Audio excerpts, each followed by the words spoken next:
A controversy at one of India's premier law universities has now become a much bigger question about dissent, professional regulation, and institutional power. It began at NALSAR University of Law in Hyderabad, where a section of the 2026 graduating batch objected to Chief Justice Surya Kant being invited as their chief guest for their convocation. The students' objection was linked to remarks made by the CJI during Supreme Court proceedings concerning alleged police action and brutality and excesses against the protesters at Delhi's Jantar Mantar.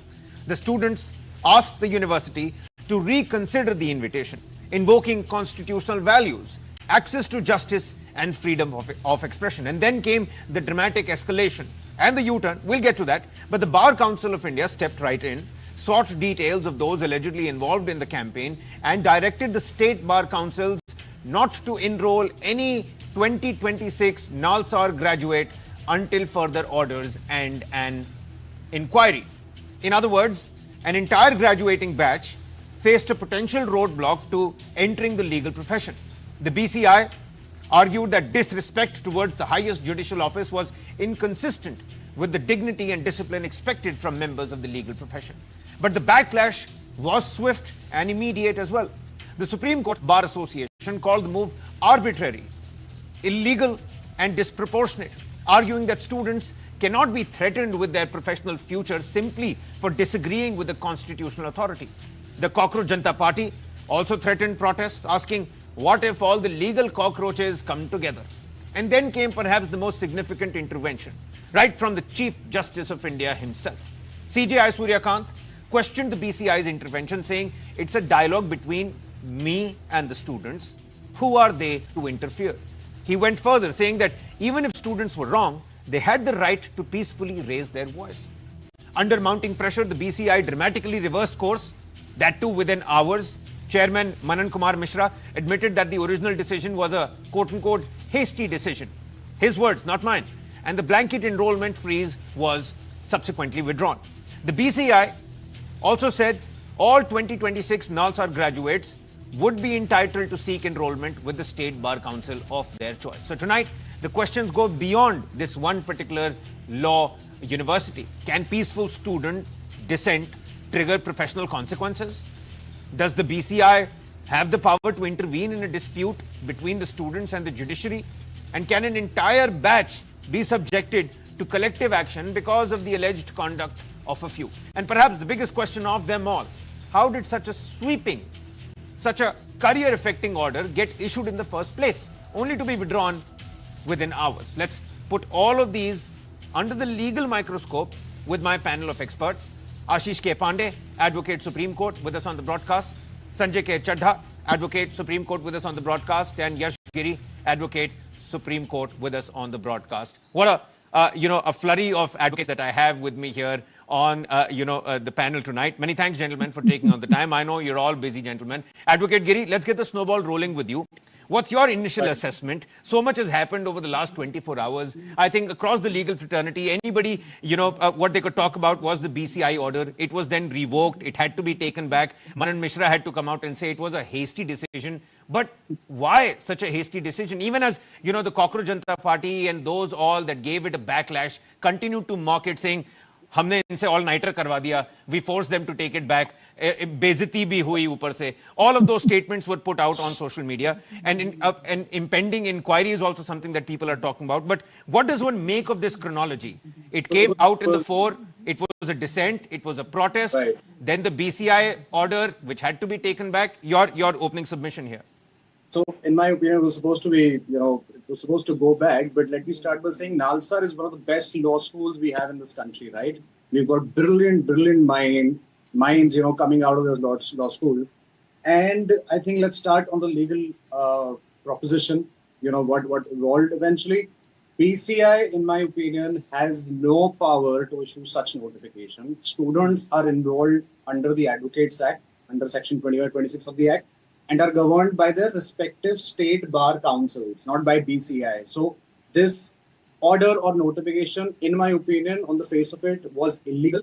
And I can't comment on Mr. Mishra's political views, but it was the sole intention of this notification was to silence the students And, by passing such a blanket order, they, on the first hand, they don't have the power to do it. Secondly, it violates the basic fundamental right to free speech, dissent, etc. And, just a quick follow-up. And, I'm going to take this question to all the advocates with me on the panel. Please don't feel that, this is, a national channel's attempt to corner you all. Neither can we do so. As a matter of fact, we all know the kind of, sublime reputation that all lawyers hold in the country. But Advocate Giri, at the core of this issue, I'm not going to call it a row or a controversy. At the core of this, entire issue, does a student's peaceful objection to a Chief Justice of India's invitation, does that fall squarely within the protected freedom of expression? I know there is a fine line. Absolutely it does. Absolutely it does. The fact that we're discussing it right now is because for the first time in this country it's been highlighted. And look at the situation around us. They have a right to do it. The Chief Justice of India is on our side as we speak. The SCBA is on our side. Okay. What else do we need to know? All right. Advocate Pandey, what's your assessment here? Does the BCI have any legitimate regulatory jurisdiction over student conduct before they have even entered the profession per se? Am I audible? Yes, you are. Yes, you are. Little bit of a technical difficulty. My voice is coming through?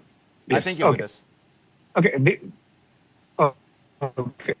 Before I begin, I must state that students are a special breed. So they must be taken care of with a very light hands across the streams, not only law students, but others across the country. And after that, let me put it this way. The entire controversy was completely uncalled for. And the Honorable CJ has completely, put it to the rest, and rightly so, by stating that it was an issue of dialogue between him and the students.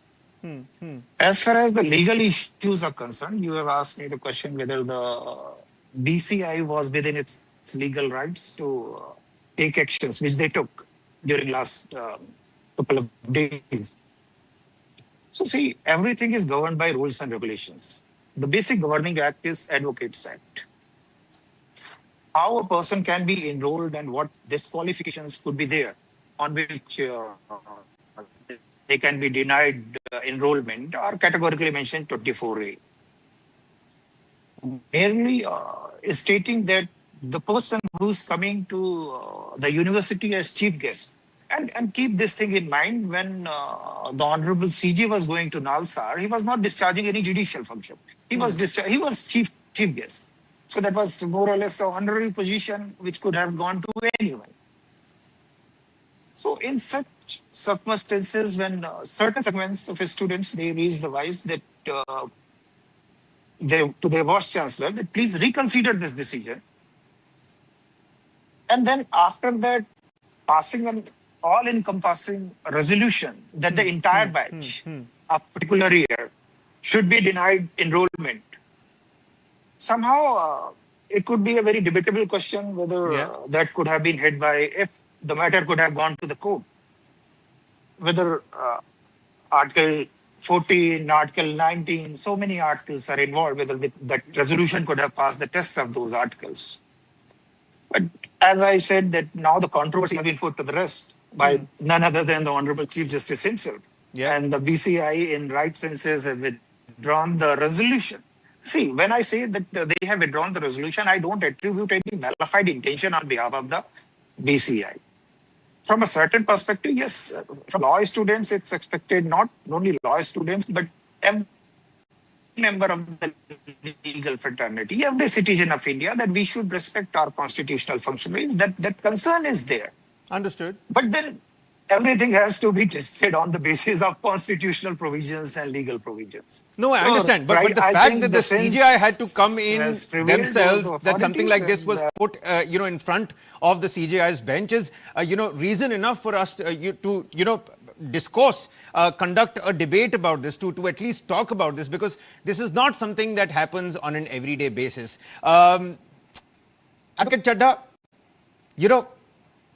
why do you think the BCI chairperson had to come out with this? Was there a particular reason for this? Just because the students were protesting there? I mean, there is one thing about buttressing your point to the CJI. There is one thing about, looking up to your seniors, putting your point across. But to do it in the right way is also something that has to be taken into account. Do you think that there was a fine line which was crossed by the BCI here? Absolutely. Very correct. There is, I feel, this kind of collective punishment, whether it comes within the ambit of the powers of the BCI, number one. Number two, whether the jurisdiction of BCI is there to hold this kind of collective punishment without giving any principle of natural justice. What happened to that? We every day, every lawyer harp upon it, says that we have to, give proper opportunity to the person against whom we are raising any, question. So all that thing has been clearly violated just for the sake of coming into the news and showing to their political akas that what else? I don't want to go into the politics per se. I'm a lawyer. My role is not to go. My friend Harsh has just touched it and left it. So that is the right thing. This step is not by a lawyer. It is not by a lawyer body, I'm telling you. This kind of, this is, and I condemn it, if you ask me, and each and every lawyer will condemn it. Number one. Number two, What happened to those constitutional rights which are, my friend was just telling, what happened to those Article 14, Article 19, 1A, which is the supreme right, one of the most fundamental of the fundamental rights. What happened to that? Right to dissent, right to tell, right to freedom of speech and expression, where it will go. And last, one very important point I wanted to say is that even the law permits us to criticize judgment. We criticize the work done by a judge every day. We sit with you and talk about a judgment. What are the demerits of a judgment? We do it every day. Yeah. So what is this? This is what is dissent. I understand. And based upon that, appeal, the process of appeal goes all across. This is a very fine dissection, or a collision rather, of law, of power, of proportionality, of institutional safeguard. So, I mean, it's incumbent on me to ask each one of you, what rule or safeguard would you personally put in place to ensure that an order like this cannot be issued in quote-unquote haste? And that's the word that the BCI chief used again. But before that, Advocate Giri, there was a lot of backlash, and one backlash came from the Cockroach Janata Party. All of its stakeholders, I think the national convener Deepke, its spokespersons Ranka and Saurav Das, all of them came out, hit out at this particular order. But after this blanket freeze on enrollment came a blanket threat. And that blanket threat was, after Jantar Mantar, we've seen how the protesters brought a minister to accountability. There is a Gen Z flair that everybody is constantly talking about. It's the new keyword. And when Abhijit Deepke said, should all the legal cockroaches come together? From CJI to CJP, that difference and that distance wasn't a very long distance. Do you think that threat from the Cockroach Janata Party played its own role over here? Because let's not forget, the birth of the Cockroach Janata Party, I think, also happened in one of those Supreme Court hearings. Allegedly. I mean, I can't comment on the politics. Okay, we'll go with allegedly. We'll go with allegedly. And I would like to stick to the notification itself, as my learned friend above me said. As a lawyer, I hold no capacity to comment on the political aspect of how and why Mr. Mishra was, had issued this notification against the students of this country. Let me just quote unquote students. I mean, in my opinion, they hold no threat. They have a right to dissent. They have a right to freedom of speech. And they have a right to, ask their chancellor or their principal, etc., to, as if who they want to call and not call to their convocation. I mean, that's the issue at hand. Yeah. And what's their response to it? What's Mr. Mishra's response to it? They're stopping the degree. They're stopping enrollment. I mean, that, in my opinion, it's totally absurd. It's totally uncalled for. So the response from BCI wasn't legally proportionate. But coming back to that, a moot question, that operative portion that I wanted to talk about, what do you think needs to now be put in place? I mean, this case is going to add as a precedent, Advocate Giri, ensuring that something like this is not ordered in haste again. But do you think there needs to be more provisions than that? Yeah.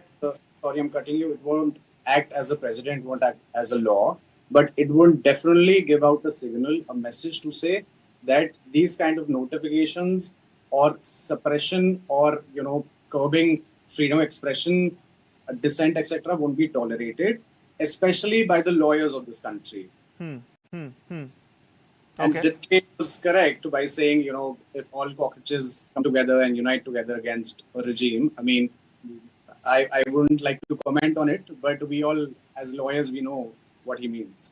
Okay. Advocate Pandey, I'll ask you the same question. With the Gen Z protests and the Gen Z flare that everybody is talking about, and now the legal cockroaches that came into this particular discourse, this particular plead, do you think that the legal fraternity was a little bit on the back foot with all that happened? Of course, it took, the order came in a haste. It was a protest that was happening at NALSAR University also. I think it's almost a tradition that the CJI comes, as a chief guest for the convocation ceremony. And then you have this protest that came about after Jantar Mantar, after what we're seeing in Jharkhand, the students taking the helm when it comes to protesting against the institutional powers. Do you think and did you feel that, the court was a little bit on the back foot and the CJI coming in was the right way to put everything to rest? Okay, let me repeat it again. Students are a special category. We should always deal with them with light hand. And then coming to your question, I would refrain from commenting on the politics of it, what is happening beyond the codes, rules, regulation, and acts, what is happening at the Jantar Mantar. But to answer your question, let's consider a situation. Had there been no threat from the Cockroach Janata Party, had there been no voices that legal cockroaches should come together, what could have been the course of action? So you will find, had there been no such voices, no public protest, and when you say legal fraternity, so don't consider those students, they are out of that legal fraternity. They are very much part of the legal fraternity. Chief Justice of India is part of legal fraternity. Every advocate is part of legal fraternity. Very well said. I concede that point. There is no disconnect. So had there been no such threat, Chief Justice Office, I'm sure that there would have been the similar reaction from his office, that this is a dialogue between the students and my office. BCCI, obviously, they have their institutory powers. The question is whether they have applied those powers in a legally correct manner or not. This is an open question. Everyone, they have their own views. Our views is very clear in Supreme Court that they have obviously overreached their powers. There should not have been any collective punishment. And even if the question of punishment, this is also debatable whether the BCI could have imposed any punishment as per Section 24A, because this is a very exhaustive list. They cannot, as a statutory body, they could not add anything to that particular section if the Parliament, once they have framed the law. So it is for the Parliament to decide grounds under what ground this qualification could have been there.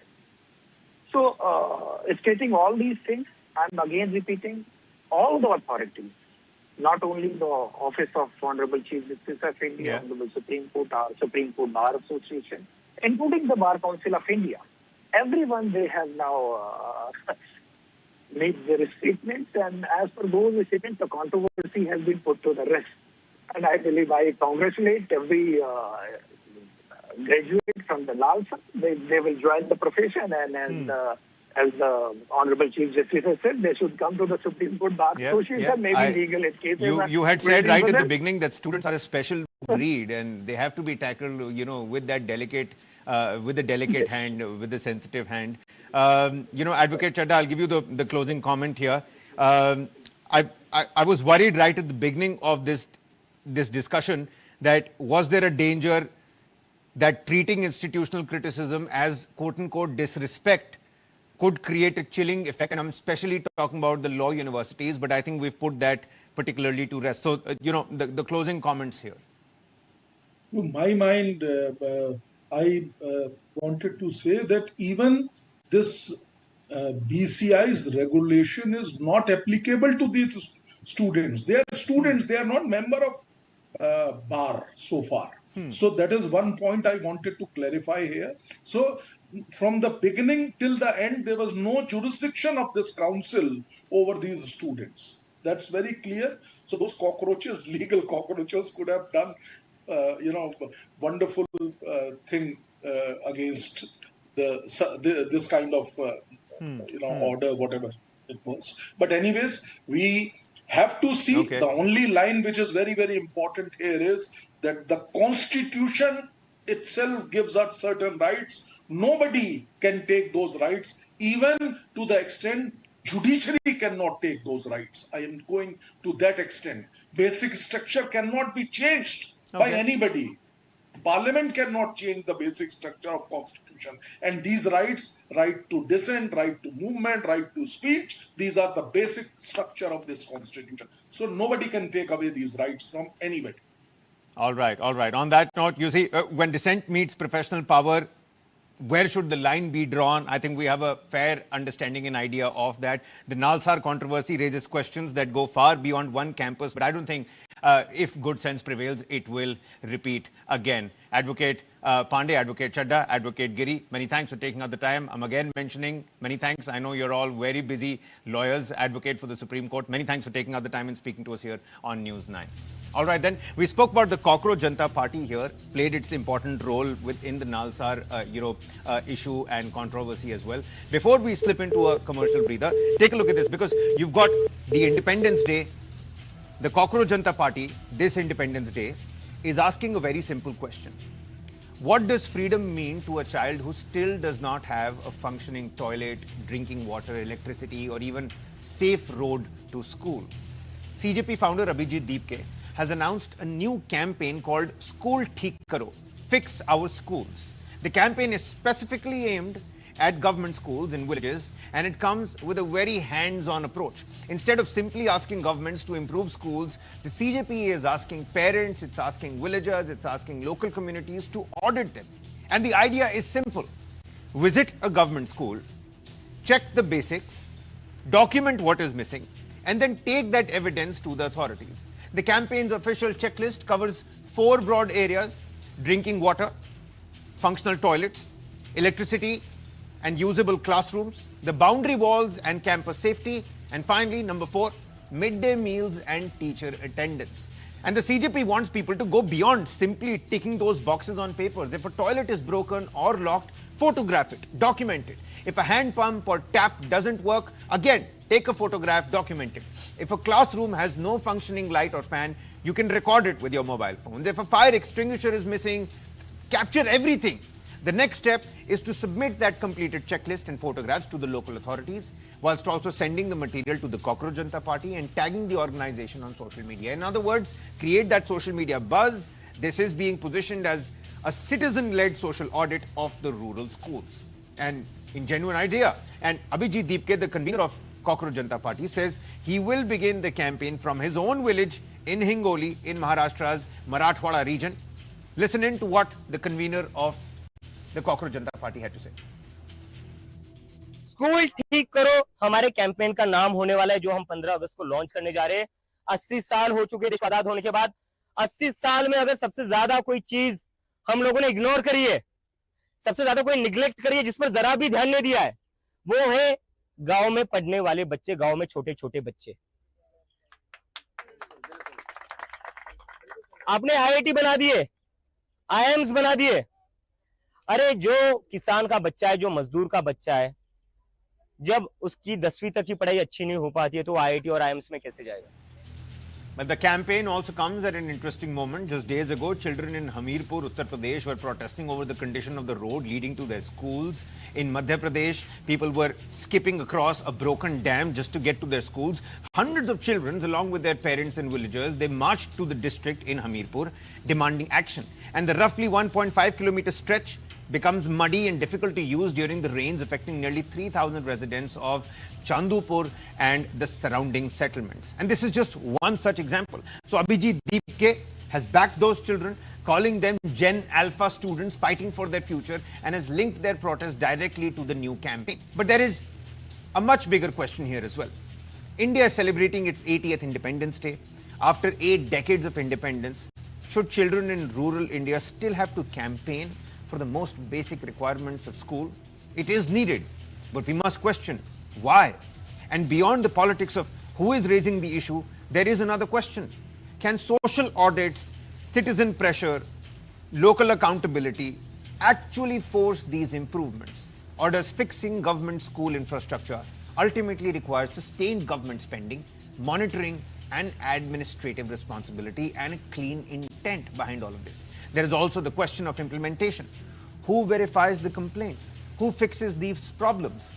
What happens when local authorities don't respond? And can a campaign like this turn individual complaints from thousands of villages into measurable accountability? Because the issue is much bigger than one political campaign. It is a great campaign, it's a great thought, but there are going to be teething issues. It is about the quality of the school. A child is born into determining the quality of opportunity that the child is going to end up receiving. And this Independence Day, Cockroach Janata Party says it wants citizens to stop simply asking what is wrong with our schools. It wants them to go out, document it, and demand that someone fix it. Well, a quick commercial breather here. Our other segments right on the other side. Don't go anywhere.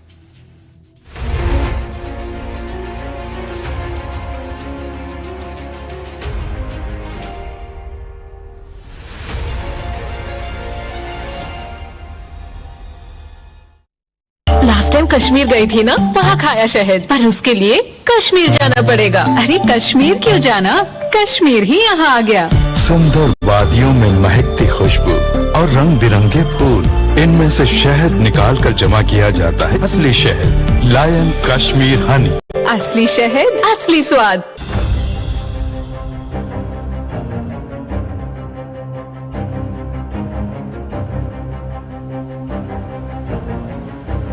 The fallout from the deadly ambush on the church leaders in Manipur is now rapidly escalating across the hill districts.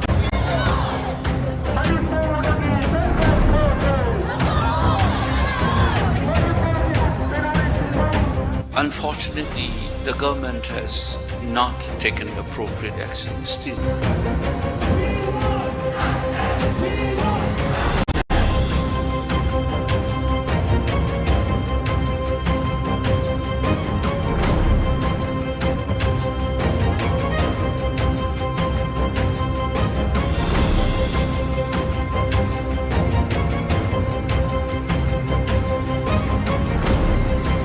Commitment to the stories that come out from Northeast, and we'll continue them, cover them in depth and entirety.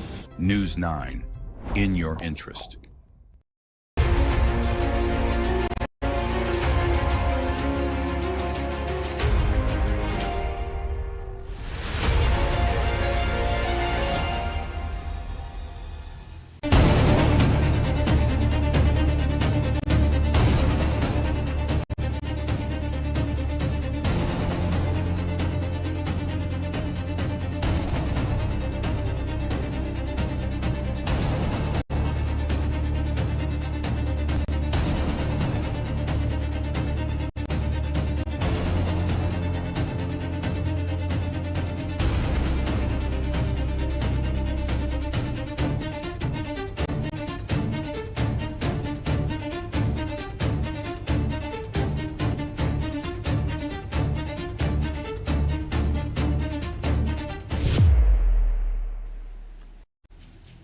Expired ingredients, stale bread, mislabeled food. Yes, we're going to talk about it yet again.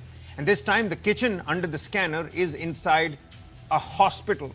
You heard that right. A Karnataka Food Safety and Drug Administration crackdown has raised fresh questions about the food being served to patients, attendants, and the hospital staff.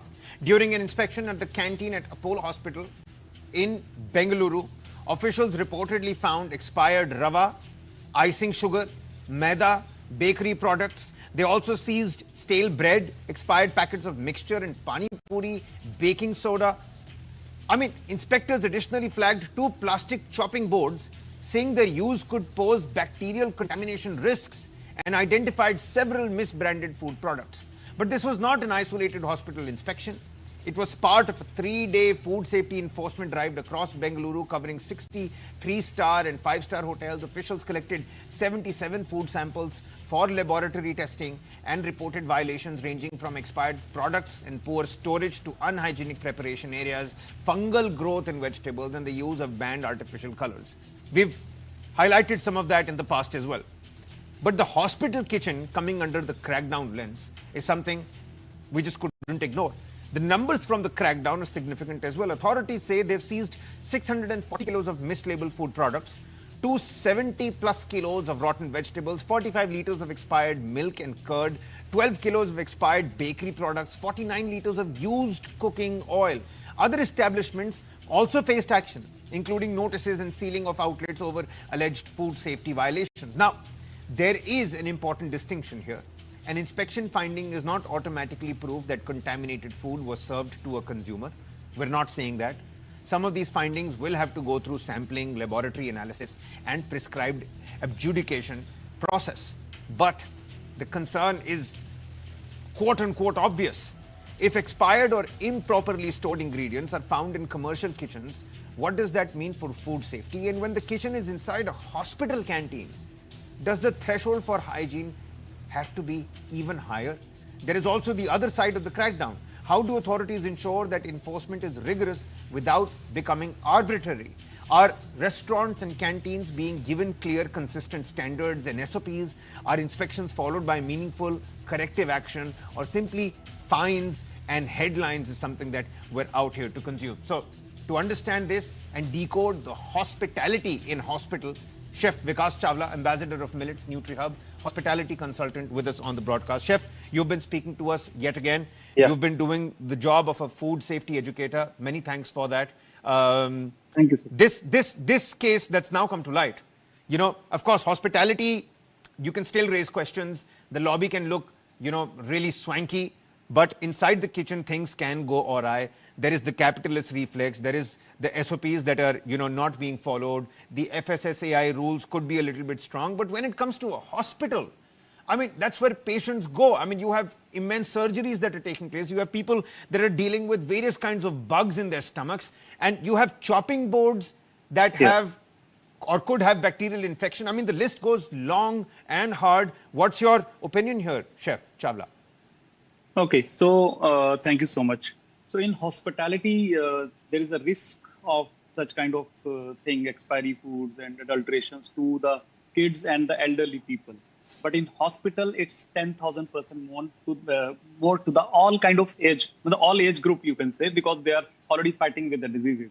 And not only the patients, I would say the attendants who are there, even their immunity is also on the lower side when they are attending their patients, whether he's a friend or any relative. So even we should take care of them also, who are the attendants. So patients is already in the red zone. So this is the major difference between hospitality. But again, I found that there is the lack of training, even in hospitals and then in the hospitality industry. Last time also we discussed, there are two things the hospitality industry also facing. That is the people are working under wages, and then the lack of training. If we appoint good people on the good scale and we keep on doing their trainings every 15 days like I do in my projects as a consultant also. Similarly, in the hospitals, we need to train them every 7th or 8th day. Yeah. Before starting their shift every Monday, they should get a 1 hour or 2 hour session, because hospitals are again in the red line, you can say, if you talk about the hygiene standards and foodborne diseases. So they should take care of the trainings. Training is the must. And another thing I would say, I also consulted 1 or 2 hospitals in past also. I discussed to the very depth this study that I recommended them, you should not even use refrigeration. अब आप बोलेंगे कि we are in the science world now, we have developed so many things, why we should not keep refrigerators? We should keep refrigerators only for the medicine and for the fruits maximum in the hospital. Yeah. Food should be prepared fresh, finished, then prepare your evening food again fresh. why I'm talking about this to remove the refrigeration for the food only, cooked food, because people are not trained. They don't reheat the food well. So that food also bring many diseases and through the bacteria, because they are not able to kill all the bacteria through the cooking. So I think they should remove These the are huge refrigeration and also massive in eye-openers, Chef, that you're bringing to light. I'm here thinking, is it now time, because Apollo is a big brand, and we're not trying to single out, one particular hospital chain. It is a big brand when it comes to, healthcare. So we do need to talk about it. And this is a raid that is from confirmed and corroborated sources. We've got pictures happened at a Apollo hospital kitchen. Is it time now that these raids happen at other big hospital and healthcare chains also? Because if everybody's attitude is so lackadaisical, for a second we can accept that it's happening at a restaurant, but in a hospital, it's a big no-no. Yeah, hospital, definitely. I said if hospitality is 100%, we should implement all the systems. Then hospitals are 10,000%, because everyone is with the low immunity over there, even the attendants also. And so they should do the trainings also. Training is fresh food should be prepared like we do at langars or prasad. It should be prepared well and then finished within 3 or 4 hours. Then next food should be prepared again. These 2-3 things, if they implement trainings, the fresh food, no food in the refrigerator even we keep refrigeration in big chains, QSRs, hospitals, and 5-star hotels also. We need refrigeration. But in hospitals, even refrigeration should be completely removed for the food which is going to serve to the patients. We should not use that refrigerated food, because no one can reheat it well. They don't check the temperature when they reheat it again.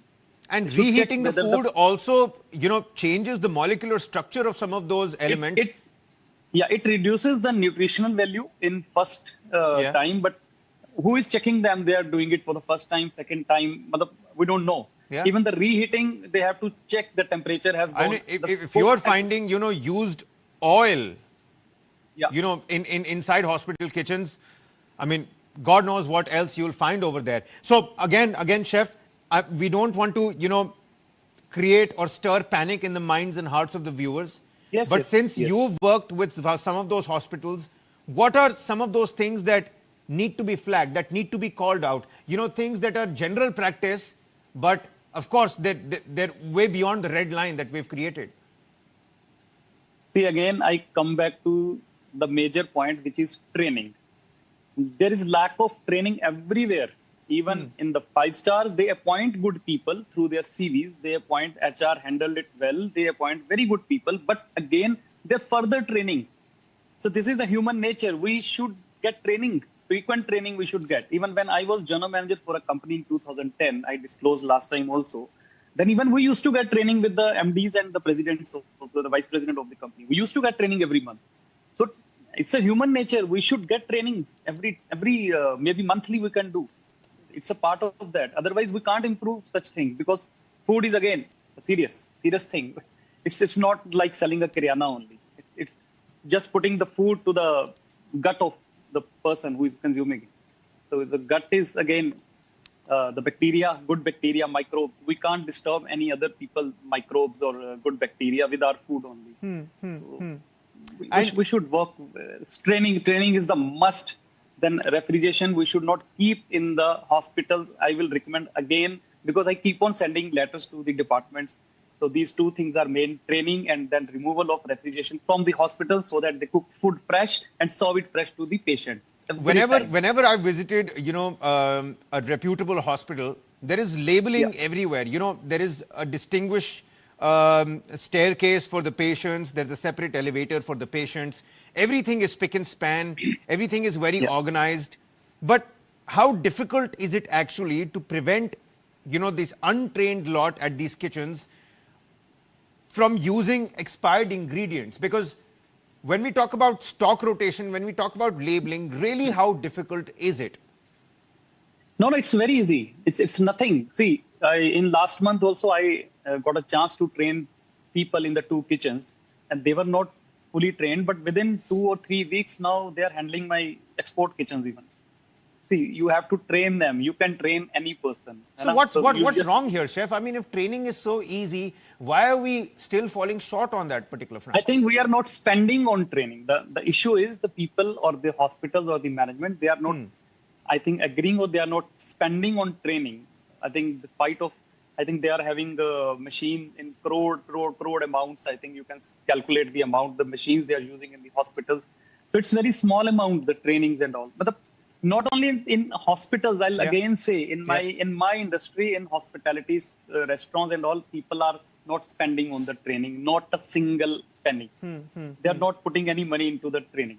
They don't care about the kitchen staff. I say it openly on your platform. Even when it comes to the construction of the restaurant, they put all the money into the interiors so that people will come, they put Instagramming photos and all. But when it comes to kitchen, they don't even spend in the exhaust fan also. It's horrible. It's horrible. It's absolutely shameful.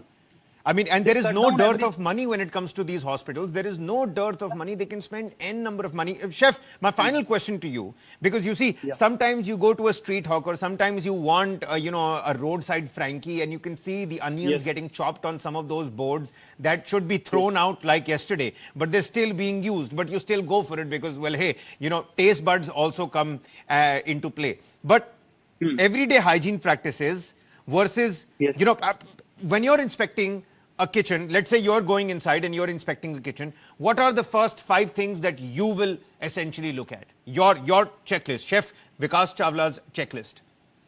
Okay, first of all, we check the hidden areas only. So we just put our finger on the edges of the corners or in the scatting which is in the down floor. We just put the finger. If dust is there, then it means dust is everywhere. So simple formula is just check the corners with your finger if dust is there or not. Then first of all, just simply go to the dustbins only. You check their dustbins. From their dustbin, you get everything.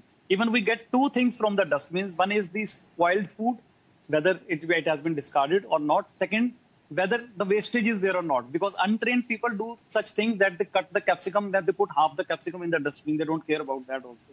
That increases the food cost. So first we go to the edge lining of the kitchens, then we go to the dustbins, then definitely the refrigeration is the next part, and then we see the ventilation of the kitchen is the must.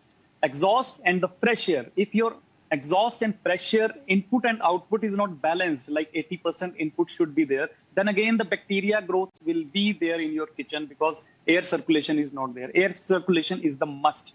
And I would say 90%, more than 90% kitchens, they don't care about their exhaust system and the fresh air system. We should take care of such things in the kitchens. This is must. Okay.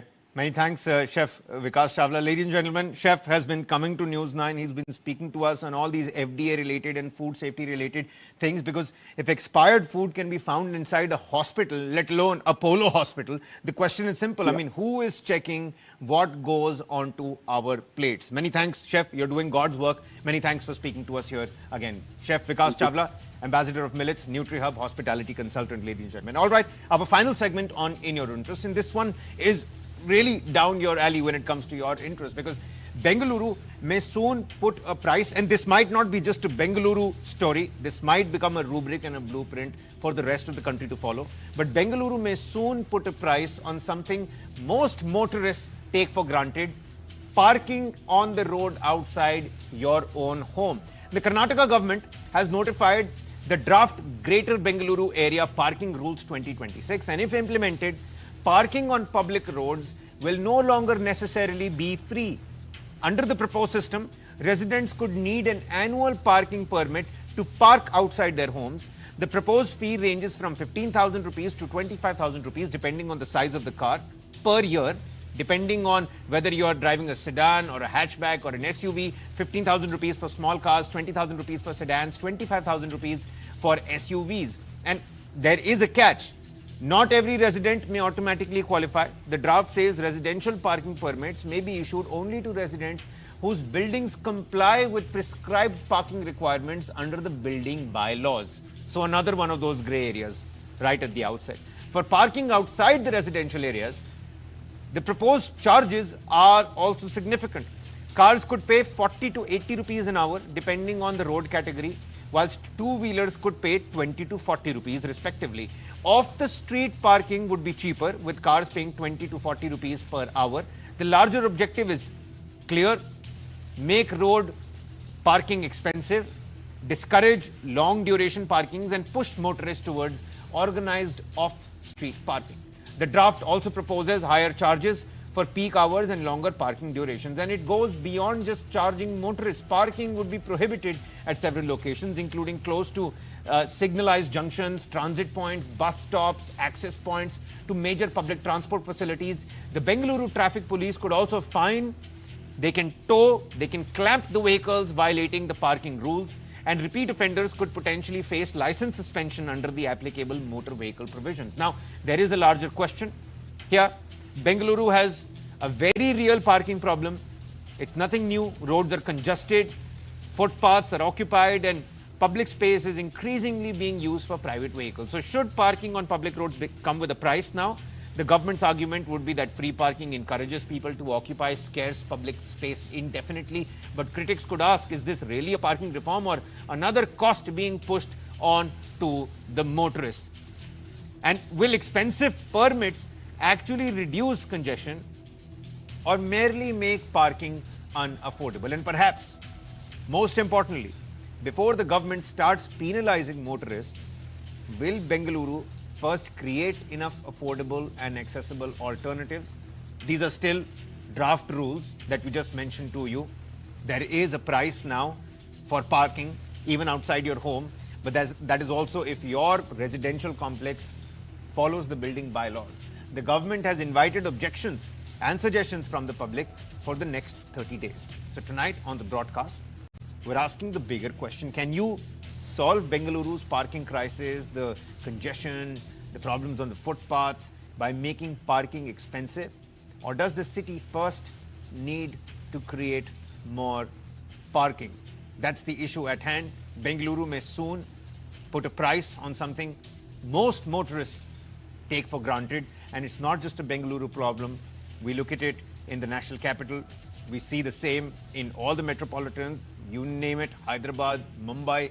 Parking on the road outside your home is something each one of us takes for granted, and that becomes a problem when it comes to traffic decongestion and safety on the roads as well. The Karnataka government has notified its draft GBA, Greater Bengaluru Area Parking Rules 2026.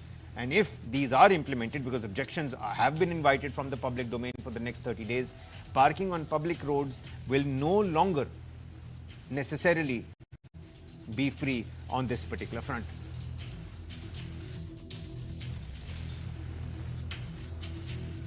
Some residents could need an annual parking permit to park outside their homes.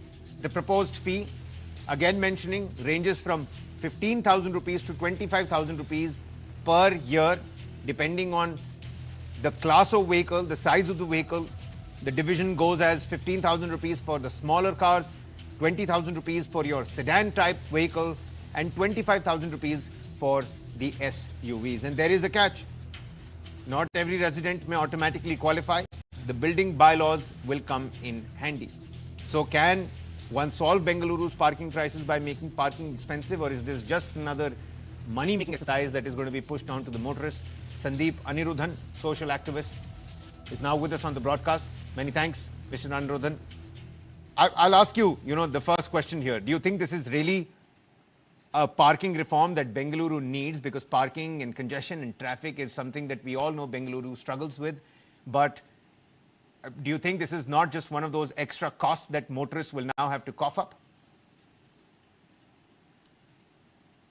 See, technically,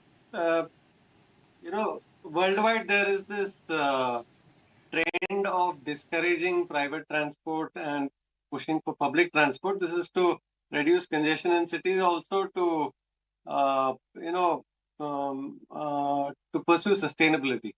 But given Bengaluru's track record of any kind of rules and implementation, especially of rules, God alone knows if it can achieve any kind of enforcement of rules. Also, Bengaluru has an acute public transport failure.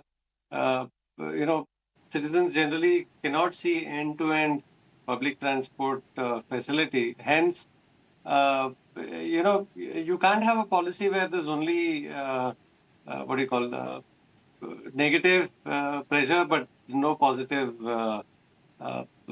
inducement. So the positive, from where I'm looking at it, the positive, Sandeep, is that you will have decongested roads, you'll have better road safety maybe, and lesser pothole deaths. No pun intended. I don't think Bengaluru is going to solve its pothole crisis ever, because see, the problem in this city is lack of governance. Either capacity to govern or actual enforcement. But do you think this is a step in the right direction at least? See, like I said, technically it's a policy that governments worldwide pursue to induce good practice, that is use of public transport. And also remember that in Bangalore you don't have much road surface in the first place. And when cars mindlessly use up a lot of road space, we don't have space for. In fact, just look at the videos that are on your screen right now. You look at those roads, there's no footpath. You literally have just road surface, cars parked in the middle of it, and people have to walk on the streets too. So, do you think this is now going to push people to start using public transports? Because I remember you've always made it a point that there is a lot of public transport apathy in Bengaluru. People, there is a great metro that's working. There is a public transport system that is in place, but people seldom use that. Do you think this is now these new parking rules, because parking anywhere is going to come with a cost, and indefinite parking is going to come with some sort of punishment as well? Do you think this is going to push people towards public transport? No, the problem in Bengaluru is that we don't have sufficient public transport. Like, see, we are close to 2,000 square kilometers, the greater Bengaluru area. And the metro is just about 100 kilometers. You compare that to Tokyo, in the same area, they have 4,000 kilometers. Where the 100 kilometers, where the 4,000 kilometers? I know. But, every time we compare ourselves with Japan and Tokyo and Kyoto, I mean, we're not going to get anywhere. Not every comparison can be with Japan. I mean, that is something that we can strive towards. But to draw a stark comparison, I mean, it's chalk and cheese. Let's not go to Tokyo. Let's compare with Mumbai. Mumbai, the suburban rail literally takes 70% of the city's traffic load. In Bengaluru, we don't have a suburban rail system. The metro is just 100 kilometers. And Mumbai has excellent bus transport, and every level of transportation is both available as well as very responsive. In Bengaluru, you don't have an option except to use private transport. So that's part of the reason. The reason is that we don't have public transport, hence people are forced to have private transport. And people who don't have parking by cars, sometimes it is out of necessity. And then you'll have to leave it on the street. It leads to a disproportionate use of public public roads. End of the day have to be shared by everyone. And then you have the building bylaws that come into the question. You have the building bylaws. There's another